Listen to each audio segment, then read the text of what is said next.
You're listening to Civic Media. You can tune into any of our live shows on any radio station across the state with the Civic Media app. Find us in your phone's app store and listen anytime, anywhere. This is your WGBW Daily News Roundup for the Talk of Green Bay, 97.9 FM and 1590 AM. For 97.9 WGBW News, I'm Lisa Hale. 56-year-old Scott Suchek of Sturgeon Bay is facing 10 felony counts of possession of child pornography. Police say he shared images of child porn and bestiality online. Now, Suchek has been the subject of a child porn investigation before. Police say back in 2009, he admitted to downloading child porn, but criminal charges were never filed then. Police say the charges filed now are related to a more recent incident. He's out of jail on a $10,000 bond. UW-Madison Extension is winding down its food-wise programming amid federal funding cuts. That follows passage of President Donald Trump's Big Beautiful Bill, which eliminated funding for the National Education and Obesity Prevention Grant Program. FoodWise is one of Wisconsin's 6 SNAP-Ed implementing programs. It works with local organizations like schools and food pantries to provide nutrition education to those with limited incomes. UW-Madison Extension said the FoodWise program reaches over 133,000 people, and some employees will be laid off because of the ending of the program. The funding cuts go into effect September 30th. Attorney General Josh Kaul has announced that Wisconsin's joining another multi-state lawsuit against actions taken by the Trump administration. The new lawsuit seeks to block the U.S. Department of Agriculture's demand for sensitive personal information on the Supplemental Nutritional Assistance Program recipients. The multi-state coalition argues that the demand violates the Constitution and multiple federal privacy laws. The agency demanded information on all SNAP applicants, including their Social Security numbers and home addresses dating back 5 years. When communities of faith work to support, uplift, or serve marginalized communities of people, or when they sponsor voter registration drives, or encourage participation in movements, are they being political, or are they defending democracy? Democracy is the key tenet of all of our work, that we want here in Wisconsin to promote voting, to promote free and fair access to the ballots, and it is rooted in almost every single one of our ideologies. It's really beautiful to see the common ground that all people are deserving of the dignity and the rights of voting. That's Rhonda Linder of the Wisconsin Interfaith Voter Engagement Campaign. Meanwhile, Reverend Brianna Ilane, the Director of Ecumenical Innovation and Justice Initiative of the Wisconsin Council of Churches, said faith and religion are political, but should be nonpartisan. I do think there is something about being partisan and nonpartisan, and that's where we get into problems. And so I have a lot of this discussion in my work with churches to say, like, the gospel is political. Jesus made statements that were political and pushed against the norms of his day and pushed against injustice. And so we can be political, just don't be partisan. Ayane and Linder were part of a panel of faith leaders from across Wisconsin appearing at a conference sponsored and hosted by the University of Wisconsin Oshkosh Whitburn Center and the Wisconsin Alliance for Civic Trust, or WISACT. 2 Wisconsinites have now died from the rare tick-borne Powassan virus this year. Officials at the Department of Health Services confirmed to Civic Media that 2 people have died from the virus and at least 8 have been hospitalized. Melissa Kay explains what Powassan is and how it spread. We know black-legged ticks, also called deer ticks, are responsible for spreading Lyme disease, but they're also the culprits behind the recent confirmed cases of Powassan virus in our state. The symptoms are similar to viral encephalitis or inflammation of the brain. Fevers and headaches, and malaise, not eating, not drinking, not communicating. So basically brain on fire symptoms. That's Dr. James Thatcher. He's a physician at the Aspirus Tick-Borne Illness Center. He said that while the virus is rare, the severity is alarming.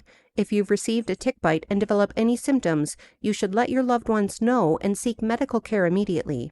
If you're not well, you should really make sure you're in communication with family if you're alone, and make sure that someone's checking on you.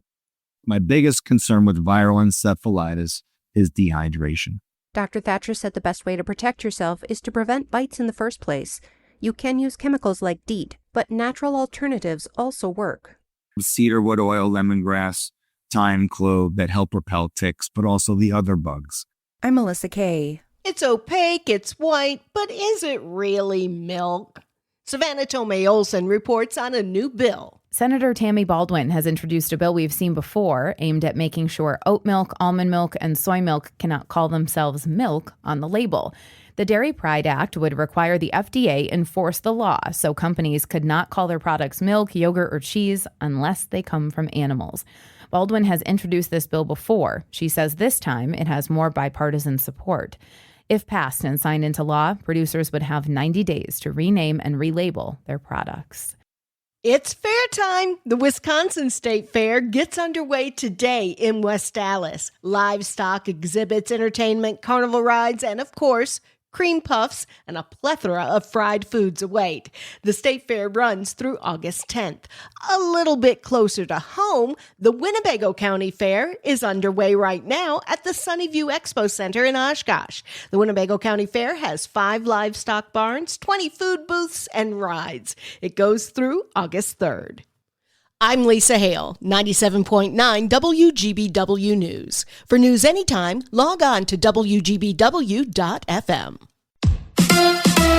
The Packers prepare for family night. Hi, I'm Mike Clemens with sports. The Green Bay Packers holding practice in pads. On Saturday, they're expecting a sellout for family night at Lambeau Field. Second-year running back Marshawn Lloyd is out with a groin injury. Baseball, the Brewers traveling to D.C. today. They'll face the Washington Nationals tomorrow night. The Crew losing to the Cubs 10-3 yesterday. They won the series 2-1, but fell short of a sweep. Pitcher Freddie Peralta. I'm happy because we won the series, but, my goal for today was just trying to give my best to sweep them, but, Peralta giving up 5 earned runs in just 4 innings, his worst start of the season. His first pitch of the game, a home run. Freddie always gives you a chance. He did some good things. He'd like to have that one pitch back. I don't mind that the kid hit the first pitch out of the park, but we got deeper into it.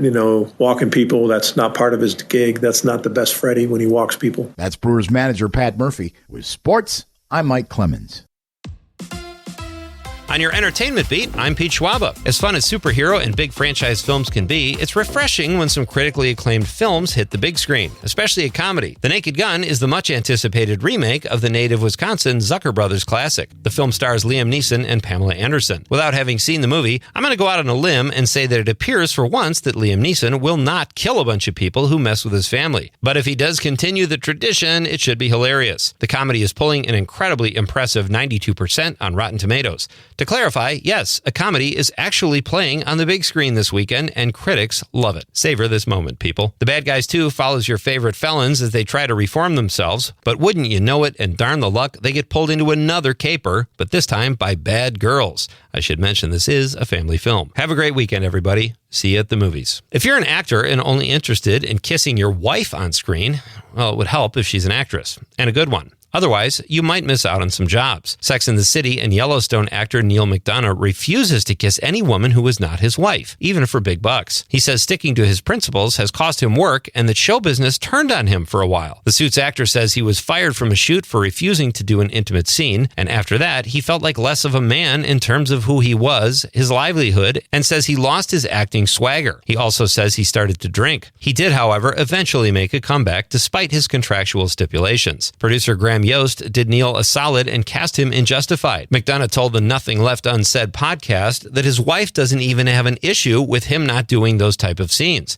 It's just that he doesn't want to kiss other women. There is something so sweet and yet so strange about that. Although it will most likely be the box office champ again this weekend, Marvel is hoping the Fantastic Four First Steps becomes an actual hit. Sounds funny to say that, even though it made $117 million domestically, but to truly become a summer blockbuster, it will need to have legs. The studio Studio is hoping for a take of 45 to 52 million in its second week. Its challengers are Naked Gun and The Bad Guys 2. The prognosticators say despite good box office expectations for both films, they won't come close to dethroning Fantastic Four. If you're a theater owner or work for the Hollywood studios, it's pretty much good news all the way around when it comes to the 2025 summer box office earnings. According to Deadline, year-to-date numbers are up 13% over the same period last year. Summer 2025 is almost $3 billion ahead of summer 2024, thanks to 4 of this summer's releases having a $100 million plus opening weekend. Keep up the good work, movie fans. For more showbiz fun, tune in to Nightlight with me, Pete Schwaba, weeknights from 6 to 8 p.m. on the Civic Media Radio Network.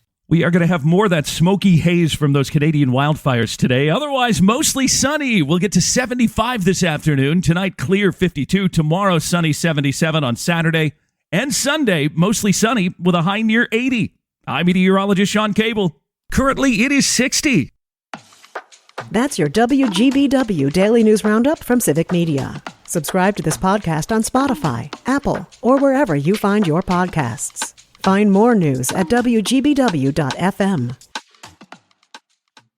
The national news cycle never stops, but it can be hard to find news about your local community. Civic Media is dedicated to providing quality local and state news coverage across Wisconsin. With the Civic Media app, you can get notifications about local stories that matter to you and your community. Find the free Civic Media app in your phone's app store and choose notifications from the menu to tell us what kind of news you want to hear about.